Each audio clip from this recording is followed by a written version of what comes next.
What's up mga Asureta Pips? Ayan, welcome back muli sa ating channel. Short video lang to mga Asureta Pips. Dito tayo sa store.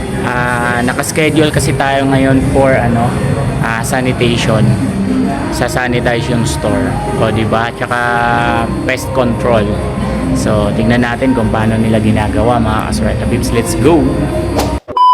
What's up sa inyo mga Asureta Pips? Welcome back muli sa ating channel. This is Gerard once again from Team Sureta. For today's vlog mga Asureta Pips, nakaschedule tayo for sanitation and pest control sa store natin. So, importante yan mga Asureta Pips. At syempre, required yan mga Asureta Pips. So, monthly meron tayong ganyang ginagawa. So, nagpapa-pest control tayo and sanitation. So, kapag ganito yung mga business natin, automatic yan mga Asureta Pips, required po talaga. So, need nating mag-comply. So, hindi lang naman sa mga ganitong klase ng business mga Asureta Pips, pwede rin yan sa mga office, sa mga sarili nyo, sa bahay nyo mismo, pwede rin yan mga Asureta Pips. At syempre mga Asureta Pips, di naman talaga maiwasan natin yan na may mga makapasok talaga mga insekto sa loob ng store natin. So, need talaga nating magpalinis monthly or twice a month. Depende sa inyo yan mga Asureta Pips.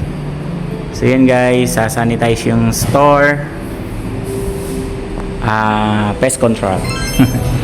Yan, shoutout kina sir. Ano pangalan ng pest control niyo, sir? Company? Yes, company. Ayun, so sa mga gustong magpa-pest control sa bahay man, sa mga office, kahit saan sir, di ba?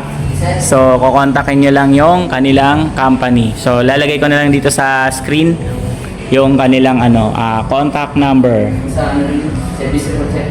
Okay. Sa mga ng service, okay? Sa service yung yung Service report is may papel, meron pong number doon. Apo. So, lagay ko dito sa screen. So, shoutout kina sir. So, iwan na natin sila kasi yung amoy masakit sa ilong. Bagay. Mga ilang minutes yan, sir? 1 hour. Okay, 1 hour siya, guys. So, yun lang. So, check natin mamaya after. So, ito yung store natin. Yogi. Ayan. So, pest control. Schedule for today. Okay.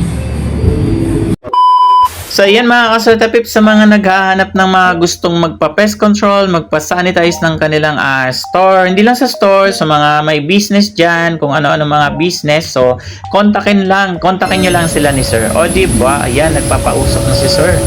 So, para ma-sanitize at maubos na yung mga insekto sa loob ng store natin. Di ba?